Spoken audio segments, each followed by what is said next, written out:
So we'd like to continue with the question that I began with, and I drew a parallel between what was happening in America with America's poor and what's happening here. And I was drawing a parallel particularly between Accra and Detroit. And we were talking about this community, which is a very interesting community, many beautiful, big, huge houses. And in between these houses, there's some that are unfinished.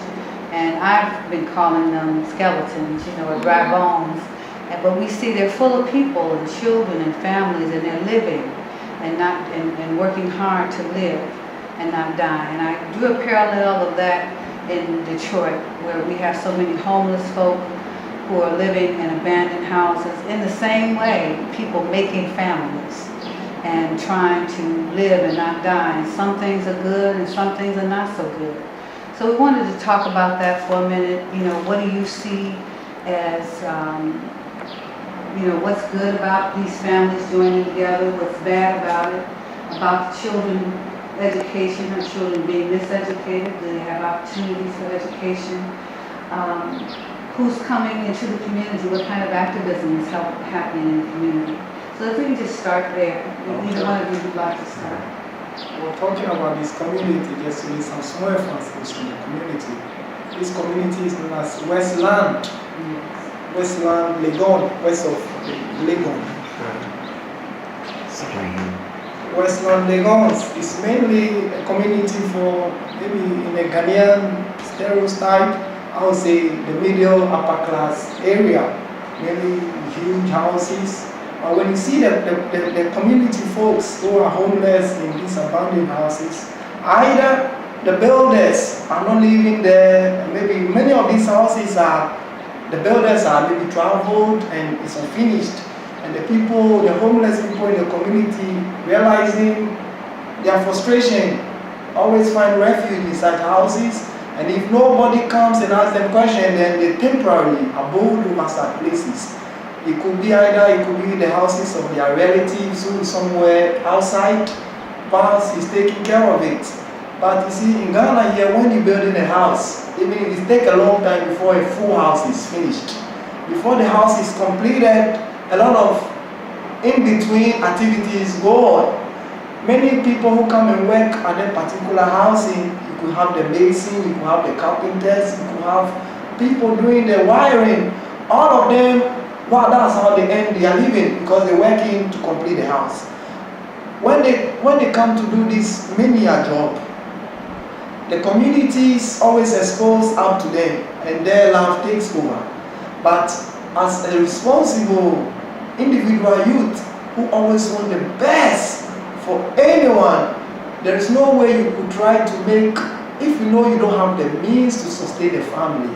In fact, some of us, that's our priority, because we're still not well settled. So even though we take our love affairs seriously, but we know where our handicap always ends. So here, I would never advise families to start up over there if you know you can sustain it.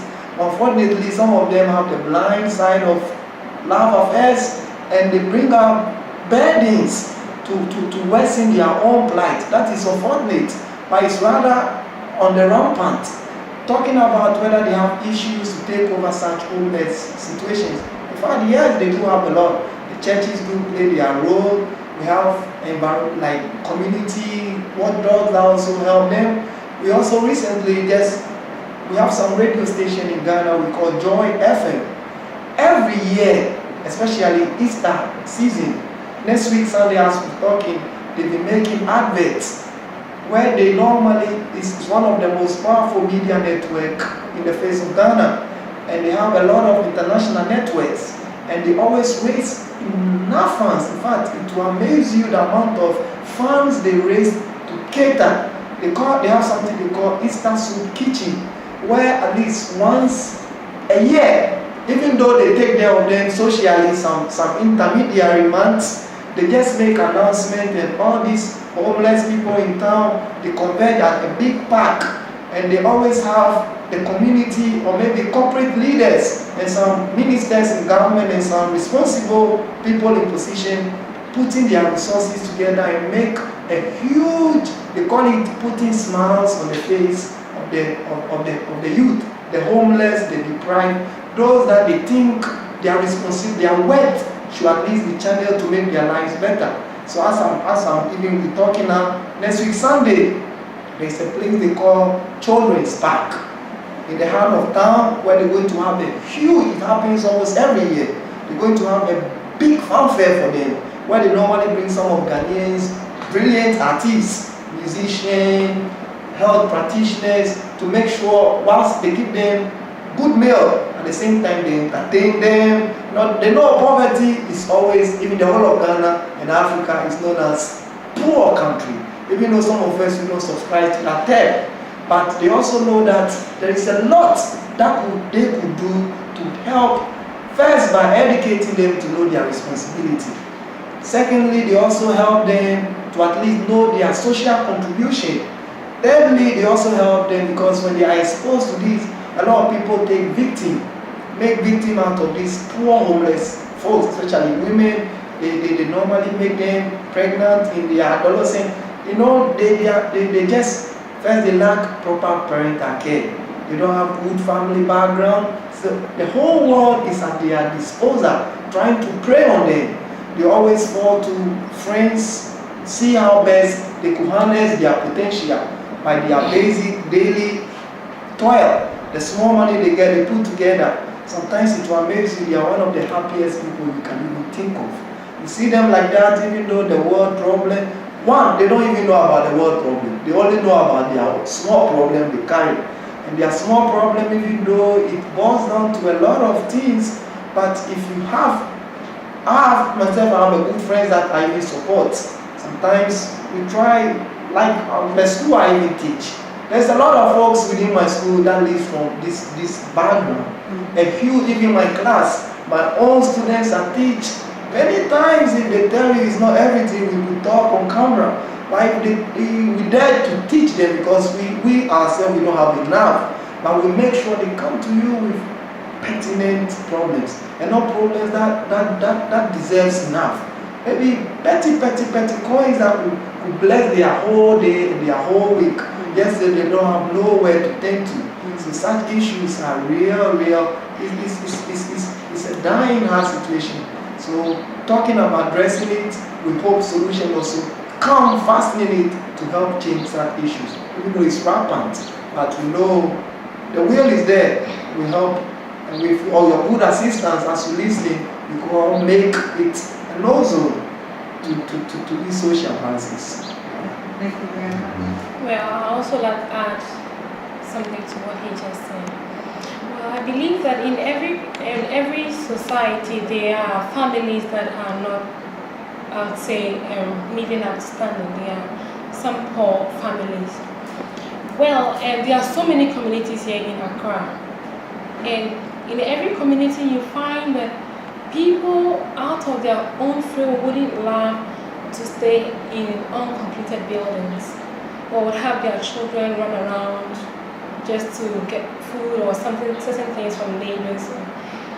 It wouldn't be anybody's happiness, but because of the standard of living of those people. Not only children, but parents of such children also go through the same thing. Through, this migration thing, everybody is coming to the city, the capital city, to find something to do to earn a living. So they come to Accra and they find themselves in these various communities. You find them, renting an apartment in Accra, it's very, very expensive. These are the people who have nothing on them. They are coming to find greener pastures. So the place of laying or finding shelter is also another problem for them. You see some families, a husband and wife with children, 2, 3, 4 children, sleeping on the streets in front of people's stores or finding themselves in uncompleted buildings. These people also who have uncompleted buildings also take advantage of them because they know they can't afford completed buildings. So they would given the place to look after my house for me. And because they have no choice, you find out that they enjoy themselves in every situation they find and try to do their normal thing that they do to earn a living, at least to get a meal a day before they go to bed. And these things somehow, in a positive way, its advantage is that no matter how hard they go through life, they try to put themselves together to enjoy themselves. You know, they don't let the hardship weigh them down, but they try to get some happiness somewhere, you know, and live, just keep life going. And the negative side of it is that these children, the children of such parents, can't go to school because they can't afford even shelter. Their basic needs, they can't meet them. So education to the children is limited. Some limited, some to no education at all. These children without education also go through these social vices, learning from immoral acts, join bad groups, and then growing in it, and then becoming a burden on the community. But some parents too who have found themselves in this situation try as much as possible to do something just to be able to get out of the place. Well, in solving such problems, we have some churches who try to assist. Like a church, my church, we do 2 offerings. We take 2 offerings. The first is a Thanksgiving offering, and the second one is a society welfare offering. And we believe that it's a part of the constitution of the church that the society offering that we take once every week is gathered and monthly given to the community, people of deprived, given to them. Some NGOs, non-governmental organizations, also try to help. But when you look at their missions, some NGOs, their missions, you could see that they are of good thoughts, good plans, but it doesn't work in that way. Their actions are different, assisting the society, perhaps with sanitation or healthcare or education. Sometimes these NGOs get sponsorships from other sources or donors to help them with this objective or good idea they have about the society. But these things end up in their own pockets, and the people who are supposed to benefit keep on suffering and suffering. But the few who also take upon their hearts to do this also keep on doing their small way to help the society. For example, in the school that I teach, we are doing voluntary teaching. We are teaching without anything because that's what we want to do. Now explain that again. The voluntary teaching. How many hours a week do you work? We work 4 days in a week. 4 days a In a week? week, yes. What, just 2 hours a day? No, sometimes it depends on the subject. Oh. A subject may take an hour or 2, it depends on the subject that you teach. But basically, you have spending the whole day in the So school. what time would you arrive and leave? School starts at 8:30 and closes at 3. Oh my gosh, so all you that work the time whole you day? Yes, because these children, most the parents of such children don't even see education as something valuable. Because the child must go and sell and add up to what mommy or daddy has brought home to feed the whole family. So education is something not prior to such a family. So the school actually has this mission of gathering such children from such homes to at least give them the basic education that they need to, go about with life. So, for example, you can be in class and a mother walks in class, I need my son to go and bring maize for my kinky. And you have to let the child go because she's not coming, yes, she needs it and she's not coming out of her own to let the son or the daughter go to school. It's like you are appealing to them to let your child go to school. So this is, for such a family, she doesn't care of books or school fees.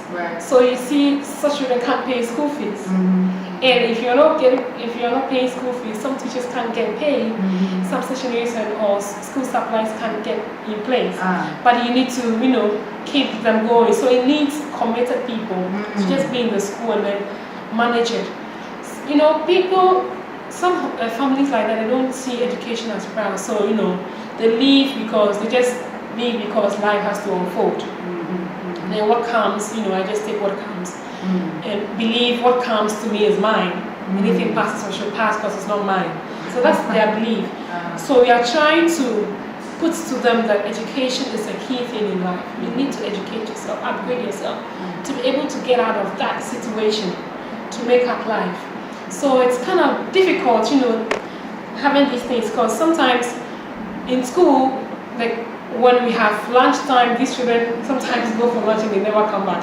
Ah. Go to the seashore, sometimes when there is fish, make some business. So these little Right. children know how to make business Right. than to be in this classroom. Right. So we have such children and parents of such children all over the city, in small places, try to, but such organizations who come up to put it upon themselves. We need to help people, come out of their situation and also feel as a people, feel yourself as being part of a community. May I just interject and ask you this? Then how do you connect with that mother who needs that child to come from maize and say maybe you're at this critical time and you've been studying some lesson and the child maybe is starting to get it, and then that mother snatches you. What do you do? Are you taking time out? Are you visiting parents? Are you sitting mother down or talking to her at another time? What do you do? Can you get through to her or to the father? The school sometimes organizes PTA meetings, that's parent-teacher association meetings, to interact with the parents, know how important education is, and know where they also need help, what trash out issues. But formally, I personally, when I go to the school first, I used to take the second lunch time to visit students who are sick, who were not able to come to school. I pick 2 or 3 students with me and we go to their house. Find out why the child is not in school. Perhaps the child has to go visit a family member, get money home, or the child is sick. And we try to support. For example, there was this guy in my class, Nathaniel. He was fond of getting sick. So he's a good child, he is brilliant. But because of finances and his health, sometimes deprive him of coming to school. We just get it one Friday, organize ourselves and go give him some gifts, just to let the family feel that the school needs him. And he's still So the mother is, come on, it's time for school, get up and go. The mother comes, sometimes some families feel that, these teachers or the school even cares for our needs. So they sometimes come and even come to give complaints to the children if they don't do their homework, because they know that we are doing the parental thing with them. So they also come and share their problems. Sometimes if they have difficulty with paying schools, they come to plead and we know how to trash down issue, because we know there's no way you can force them, squeeze the money out of them or squeeze. There should be a consensus. Sometimes but the parents should get to know that this is important for your child, that the child gets to school and need books. But if you don't have that, it's getting you out of your little that you have. Don't worry, we have other sponsors, people who sometimes come to donate to the school who can support. Sometimes we have, the teacher-parent thing, personal thing talk, and there's this language barrier with me. I don't know, it's not a Ghana language. It's sometimes that the parents come to school and they start speaking this language. I had to call some teachers to come and explain things to them. But we make them feel that it's a need. Just be happy. Feel that it's not something that we are trying to take a child out of you or trying to deprive away from you. We are letting you enjoy that your child is in school. So the parents every day come to the school, every day. Really? Because we have to do that. If you don't do that, the child stays back because mommy will say, hey, stay back because, the teacher sometimes don't even care whether you come or not. So we put a caring thing there so that you feel, although I don't have it to provide for my school, my child in education, there is a care. That even if I don't have So you sort of nurturing the whole family. Yeah. So that's how we've been working with them for about 2 years now. We've been in school, how we've been with them. Because we realize there's no other way to do it. No other way. And the most important thing is to get these children educated. But how? Just to show care to these families. Sometimes understand where they are coming from. Although you think it's not accurate, but just understand them. Let them feel they have been understood. And just change their mindset. And, the parent is happy to bring the child to school. So we put this caring thing together, and that is what I think should be done with other families who even don't have their children in school. Does it make them feel proud though too when they see their child first? When the parent first sees their child in uniform, maybe that they had to fight to get. they're sending them off, they're rather proud of that child. Yeah. Because that means something, does that also, with the child going to school and having their uniform and all that, does that sort of mean a success for the family too? The family, do they see themselves as, well, this means I'm doing something else that's prosperous for us. It makes us look better as a family. Yeah, because I see that this was a family that had, I have no means I can get my child through school. Yeah. And this is the kind of sharing, the kind of caring some particular group have taken upon themselves to do. So it gives them the joy, they feel happy that, my dream in a way that I couldn't, I had no means of doing it, is being catered for somehow, some way. So I can see that the parents are okay, they are happy to have their child in school than, getting them in other schools that they will be strained to pay everything I'm paying, but they know that we understand them. So if you have, you pay.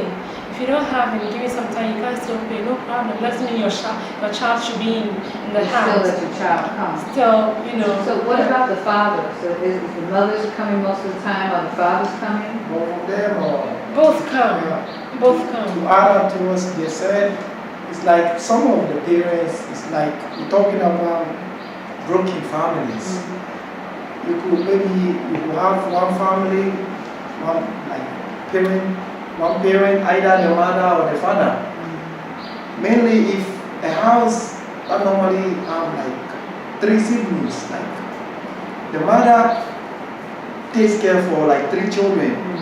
Sometimes it's difficult. These children become a bit arrogant towards their parents and become unconsciously uncontrollable. Initially, they've been pampered, and normally that boils down to their head and they become overreactionary. And many of the time, their parents even find it difficult controlling or disciplining them. So when they go wayward in their locality, many of these kids also come out to be, excuse my language, they don't fear anybody who try to discipline them. And the parents know that they fear their teacher, or the teacher likes them or love them or try to impart good moral. So anytime these kids misbehave at home, some of the parents drive their kids. Maybe the kids could be in classroom and you see the parents will come and will complain, they give their whole complaint to the teacher, and the parents want the teacher to discipline the kid. But I see some of these kids, one thing about the school, the other teachers, you see, they have some other schools around, but education is very expensive in Ghana. The school that we try to assist and help is not a public school, it's a private school. Every private school in Ghana is very expensive. So far as it's not run by government, it's expensive. Even though government had free education for other folks, but some folks also believe that government school is not being run properly. And many of them wouldn't like to take their kids to government school because the teachers don't have enough time to parental upbringing of the kids. To give the kind of attention you Exactly. And most of the time these kids too are overcrowded. You have one school with a lot of pupils and students, and they have few teachers, and just imagine how stressful government work is. What's the average size of, say, in an elementary school, for the same grades that you teach? What would be in the government school? What would be the size of class? In a government school, you can have 80 students, 80 to 100 students. Yeah, the least is less than 50. The least. What? So can you imagine? Yeah, the least for one teacher. For one teacher. Oh, not even, should teacher gonna have a helper? No. It tells you at the end of the day, and the government school, they close early. Government school starts, they run shift system. The government school will start like 8:30. By 12, 1 o'clock they close, and another session starts in the afternoon and close. Another session starts like 1, 5 o'clock, they close. Meanwhile, they all running the same syllabus for exams. Meanwhile, the private school starts somewhere the same time, 8 o'clock, they close 4:30 or 5. But it's all one class. It's not shift. They are not shift. So it tells you there is a lot of activity going on between the teacher and the pupil, and the people get on faster. When they have less classroom with their teacher, they are able to do a lot of exercise. So the government school sometimes is incentive. But even though everybody believes in education, the less deprived families who still bent on giving good education to their kids prefer a private school with small class size than to take their kids to larger enrollment where there will not be a real parental moral training of their kids. So let me check in this. You know, with the education sector actually, private and public. The public one, there's no control of enrollment. Everybody comes and everybody's in. You come the first time you're in. Second time, and the whole class can get very crowded. That's why we have about 80 students in a class. Okay, how big is this room? I mean, this is a huge room. Not too big. No, and half of the side added to it. Yeah. What? So it's difficult for the teacher to pass through the rows to get to the pupil. That's for the public sector. But the private, you know, the authorities have checks on enrollment. So if the class is up to 30, that's it. You know, no child is enrolled in the school again. And that's getting the child more advanced than the public, because the teacher gets to every child by the end of the day and gets to know, you know, the problems of the child, other than the public. The public, everybody goes and everybody comes. The only thing that the teacher needs, I came and I taught. Whether you understood or not, because you are too many and I can't handle you all. So whether you understood or not, I have taught. But for the private, you know, there are checks on the teachers.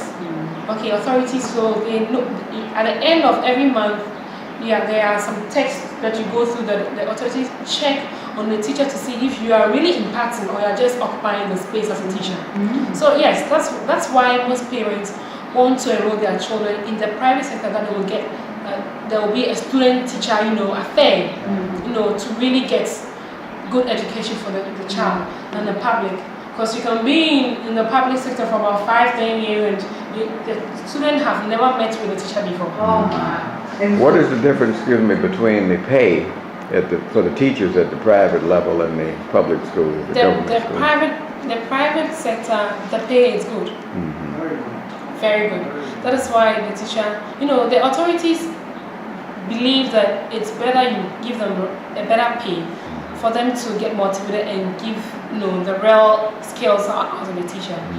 But the public, you know, it's not good. So you having a teacher in class it's a privilege in the government sector, because the pay is, you know, it's nothing. So then you end up with standardized pay. Is it all over the country? Is it the same for the government people? Your degree background. It depends on, we have trained teachers and they are paid, and you know, this youth teacher training thing to having their pay. But on the whole, in general, the private sector pay for teachers is better than, because even the private aside their pay, they have other incentives and allowances that, you know, gets the teacher love what he or she does. But for the public, you end up having a teacher selling at the same time teaching, just to make ends meet, because the pay is. But your school is different than those schools, even than regular private schools, because really you're more open and liberal in terms of who you let in, and you're not kicking people out, so you can't come back until you pay your. That's very different, because I hadn't heard that before. So that's very different. So are you creating a new model in your school? Is that a new kind of model, or is that different? What about, do they still have the missionary schools? They still have those too? These missionary schools, some schools that the missionaries started, some of these church missionary schools, they still, I've seen a few of them, but they look pretty worn down to me. Are children still going to those schools? Yeah, in fact, one of the alternatives to quality education, our parents, some of them believe the missionary school is better than the government schools. Because over there, some missionary schools have good morals, upbringing, and they always help government in educating. Like the Catholic school is one of the best all over Ghana, both based on the basic, secondary, and even currently they have universities. But the public school, you see, many Ghanaians have the mentality that they have it in their local term. One man, if you run a government enterprise, it's not for you. So you can do it anyhow, and you get. So the willingness to bring out something good, in fact, that has been the real orientation of our forebearers who never understood the real service to training. Many of them run a lot of government activities down. It's a deliberate, strategic thing. And many of them, to those who normally run government things down, they are the same people who are entrenched in serving for a long time and never get changed. So it's like the same canker keeps on being there and being there and being there. So they say Nothing changed. nothing changed. But our school is like it's a poor neighborhood. The owner of the school is even a poor guy. He's now in Florida. He went to Florida for about 9 years, thinking, in fact, his main idea of going to Florida was to help equip himself with some organization. He's got brilliant ideas. In fact, I'm still teaching in the school. Based on, before I started teaching in the school, I know the founder of the school. He's a very good friend to our organization. And sometimes Sundays, we could sit down around with him. In fact, he's a good Pan-Africanist. Brilliant ideas from the royal background of the people of land. When he sits with you and he shares ideas with you, you could see the brilliant future he has. But poverty has crippled most of his vision. He was there one time and some folks came from Florida and identified his vision of training to schools, and they got him up to Florida. In fact, before he even left for Florida, he was telling us that he's just going there to do further courses because he's an academician. He always loved learning, but he doesn't have the links, the contacts of people who could translate his dreams to reality.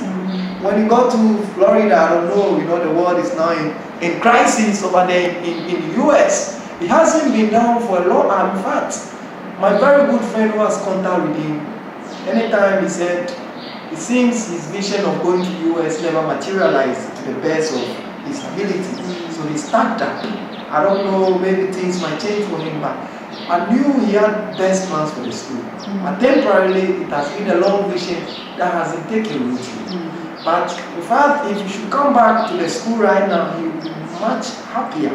Because when he left the school was a very small school with not enough enrollment.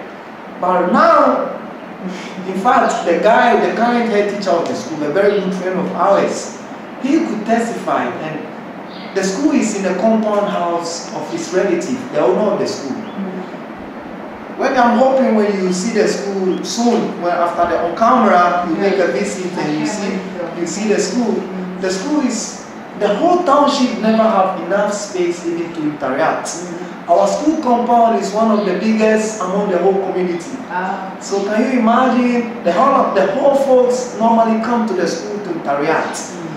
As soon as even they have families by the school, within the school premises, it's a whole community within our school compound. So just imagine, so it's like the school serves as a social interaction for learning and at the same time mentoring, moral upbringing. And many of the kids, the families, they always see our good effort because, in fact, the two of us, I and Nyana, we live far from the school. It takes us, our morning traffic, we earlier talked about Accra Life. One thing of the things that bumped down is traffic. School starts somewhere around 8:30. I go to school somewhere around 10 o'clock. But I make sure I complete all my syllabus by 3 o'clock before I leave there. It tells you that it takes us at least 1.5 or 2 hours to the destination of the school. Every day. Every You gotta go back. No. Every day and go back. So it tells you about one thing to, many of the school pupils, they live close proximity. In fact, the school is almost all the students, they don't take car to school. It's only we, the teachers, and there are some teachers, other teachers of other classes who are also in close proximity to the pupils. So that is always our advantage. We normally reach each other on phone. If I'm not going to be late in class, I inform them and tell me I will be coming, expect me maybe a bit an hour late or more. That is how we keep up. We make sure the necessary thing, the curriculum or the subject is normally finished before. And the kids are always playful. And one thing to our credit, the school, brings out the best students when they get to the junior high schools. They are the best. They excel. Yes, because looking at how the structure is or how deprived the places, you wouldn't even think of that. But at the end of the year, we give good produce. Very, Yeah. very much, yeah. So, because I know that someone else was explaining the system to me about children taking these exams, which will let them move on to basic to the next level.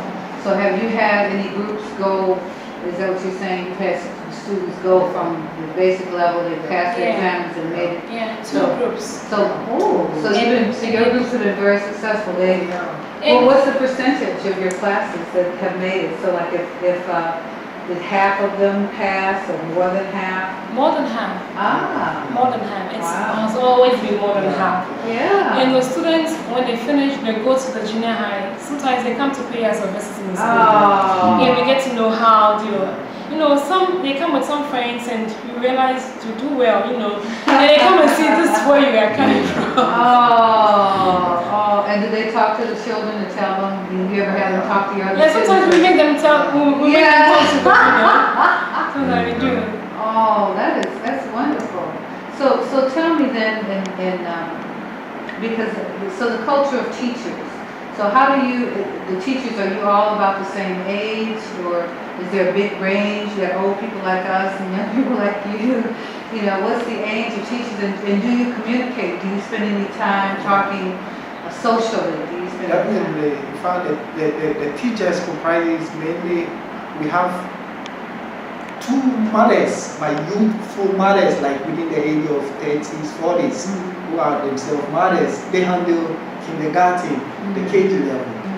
But those of us who teach the middle primary, like grade 4, grade 5, grade 6, just youth, I maybe only some one colleague friend of ours. And we also have the basic classes like grade 1, grade 2, grade 3. The teachers are also youthful. So it's like in a nutshell, we have about 5 teachers, we have 3 mothers within us, while all the rest we just youthful among us. Wow. Yeah. And so you've been teaching like this for 2 years, you said. Yeah. So how long are you prepared to do this? Because of course, you're young people and you have your own visions for your life and where you're going to go. Are you able to raise up other students? Are there teachers that you can raise up to replace yourselves? Are you thinking about that already? Yeah, because we have teaching assistants that help us with our subjects, and they look up to us to know how we go about things and because they are assistants. So in any case, somehow, someday we should leave, we know we have somebody who can pick up just from there, maybe doing our own career thing, perhaps maybe go and do some other job seeking thing. But anytime we have said that we are committed to this job, that anytime we are free, we have a time or half a year or a year free, we have to just go and do it. So I don't know for him, but for me, I know it's going to be something for a long time, because maybe there will be, even if I'm employed, I'm able to complete my career and I'm employed, I'm working, perhaps I'll have about 3 or 6 months leave or something, and I have to go back. But these children are very interesting to work with, Yeah. After serious work with a play, getting the children involved, the teachers involved with the children playing at the same time, and they feel like there's no gap between I and the teacher. They can easily relate, because in other schools, teachers are not fan of playing with them. But we do for me, I used to play football with them, with crack jokes, so that they can come to you. Right. When they have trouble. They are used to us and we are used to them. So tell me this then. Tell me, okay, you're both activists, you're both educators, you have other interests, you have political interests and so on. So what about your mates? Now, what if I don't know, neither one of you are married, right? You're not married. No. You're not married. Well, how do you get someone interested in what you're doing? Because there got to be people who say, oh, you don't have time for me, you're too busy.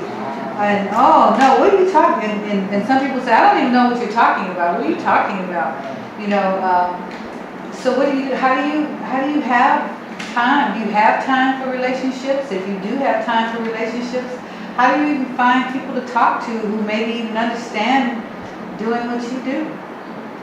Well, and I believe out of you're busy, at least you should have a time, small time for yourself. That's right.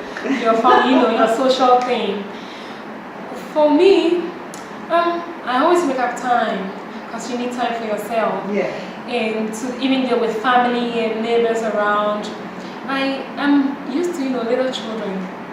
Because in my area like this, I used to, come around with these children. I help them with their assignments and all that. So even when I'm home, these children will come with their assignment, and even at their leisure time, they come and we talk, sing rhymes and all that. And some, they get used to you. And some can even say, today's my birthday, just get organize them, the children in the area. Just to know, I am the type that I want people to feel my absence when I'm not around. So I want to create something, that if I'm not around, you realize something is missing. Right. So I'm not doing it only in the school, but even in the area, everywhere, anyhow, just to, I think that's me. Just want to do that. But for, you have to get time for the families too. I believe, for me, my family understands what I'm doing because, anything that I do that will make me happy, only if I don't, infringe on other people's rights or break the law. Do things that will make you happy, bring smiles on your face. I have that support, so I'm not restricted to don't do this or don't do that. Then I thank God for that, because some people don't have such opportunity. So when my mom, for instance, see me with these little children, sometimes when they come around, hey, May, your children are in. So that's me. So we have time for family and also our peers, talk about social issues and other things. And try I to... still haven't heard anything about personal relationship time. Personal relationship Yes. time? Maybe that's why he's giving me the idea about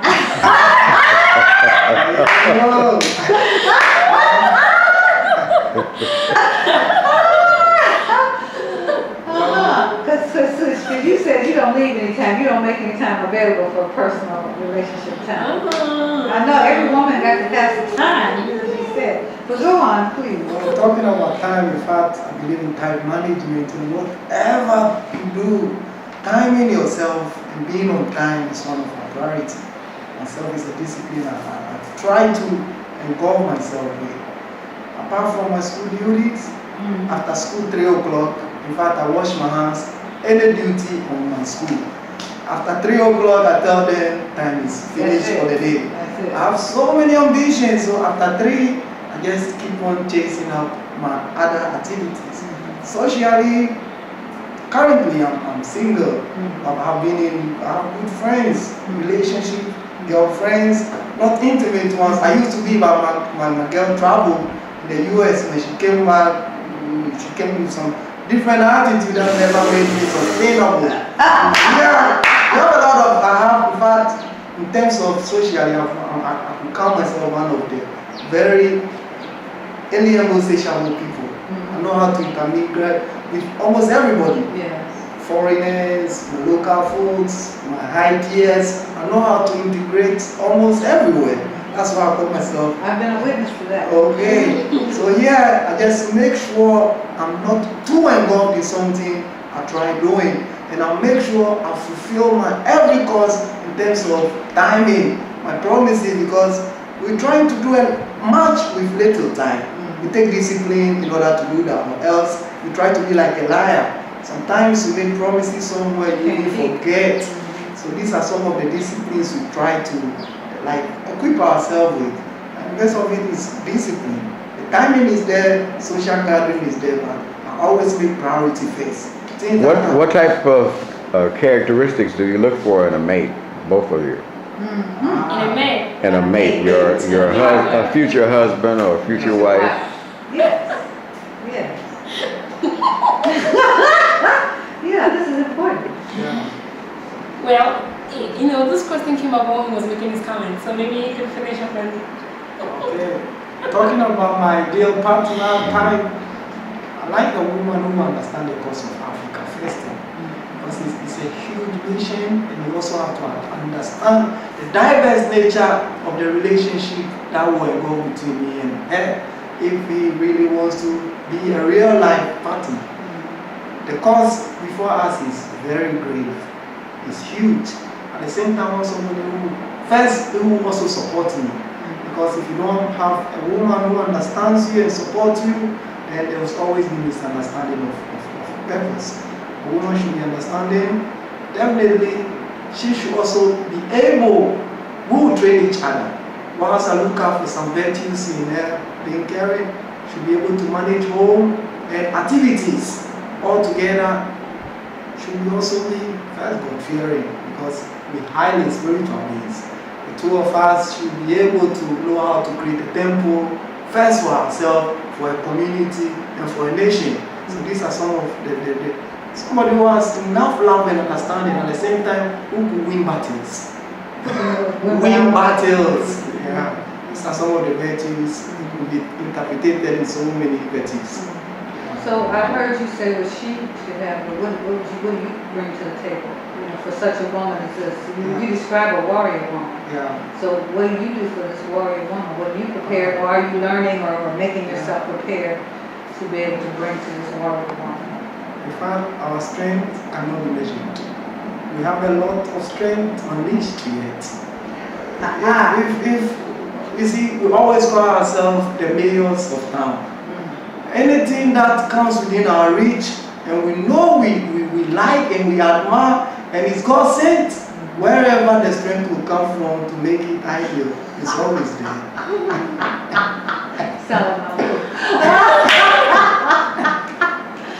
Okay, my darling. Now, you ready now? Okay. I'm ready. Okay. These are some of the qualities I'm looking at in a man who would want to be my life partner. Somebody who is understanding and who would follow the cause of Africa.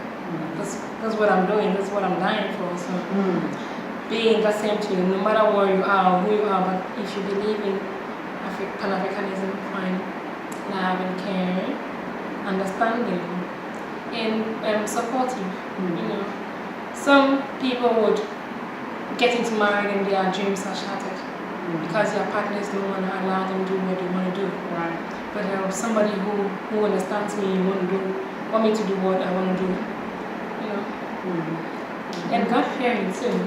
Yeah, somebody who is able to take up mantles. You know. Because I'm the type that want to face anything that comes, want to lead, you know.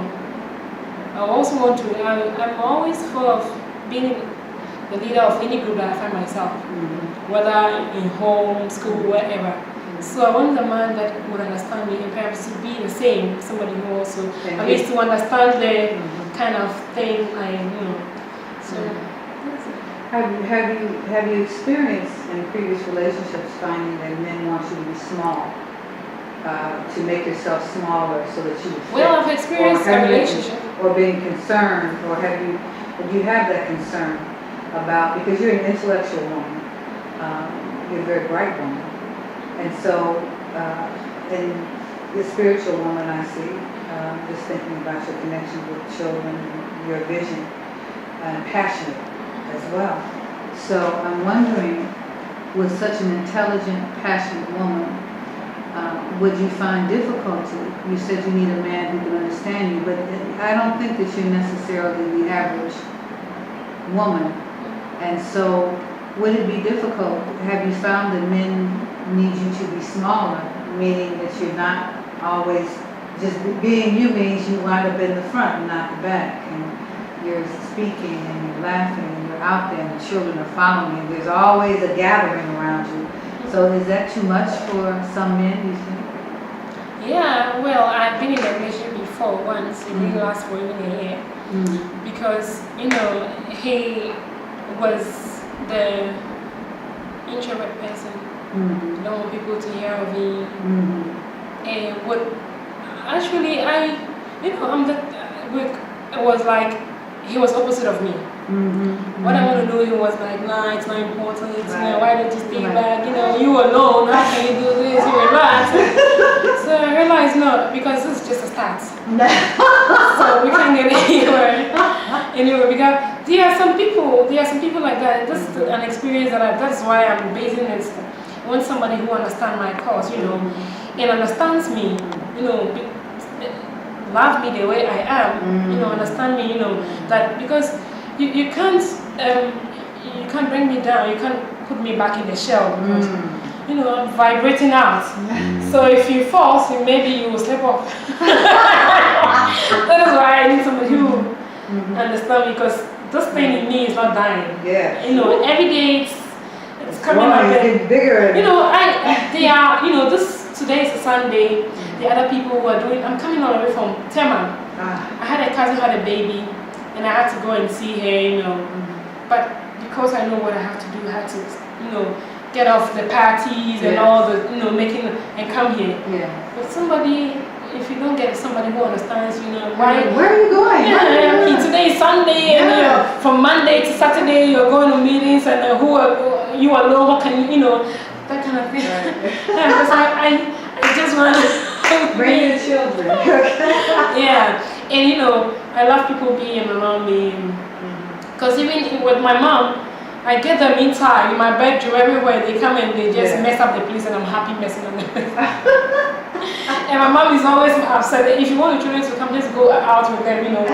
But you know, that's how yeah. But somebody will not like that, you know, want, you know, some kind of total privacy in me, and I'm not that type. I want people to just feel me.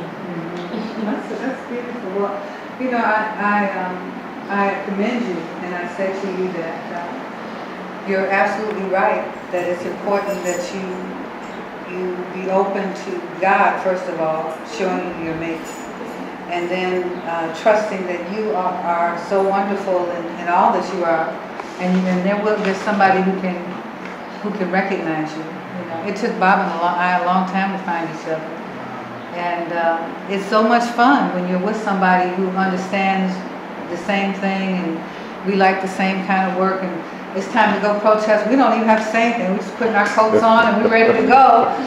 Before we came here, it was the day before Christmas, and we were day before Christmas, which is everybody's running around shopping. We don't care about that. We're out protesting because they're cutting off people's energy, and we had a great time. You know, we're just so we, you know, that just having those common things, and the kind of work we do here, working in the poor neighborhood. And my mother's always, how can you go back to that? What are you doing?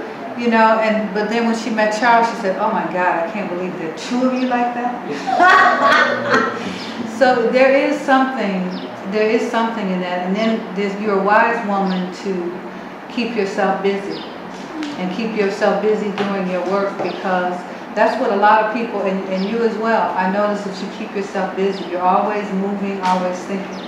Because I think this is what we do wrong, because in trying to settle and trying to be like everybody else, you're never going to be like everybody else. You're always going to be different. But this is because you're called out for this great work. Your work is a ministry. And as you said, you are just becoming more and more, Miss May. Just more and more wonderful. And I think that because you exist, Ghana has hope. And so it's just a blessing to meet you and to know you and to hear the stories about your work. And I know that your families love you, because there's a lot of love in you that you're giving back out. And so I'm thankful for that. We're just so thankful that you took the time and shared with us. Did you want to? No, I just want to also say thank you and commend you on the wonderful work that you're doing. I think it's extremely important work for nation building, for community building, and for building families and just strong young people. So God bless you in the work. Persevere. And I really hope that you all will be able to come to Detroit and share all these ideas with us in our community. Yes, amen. Thank you.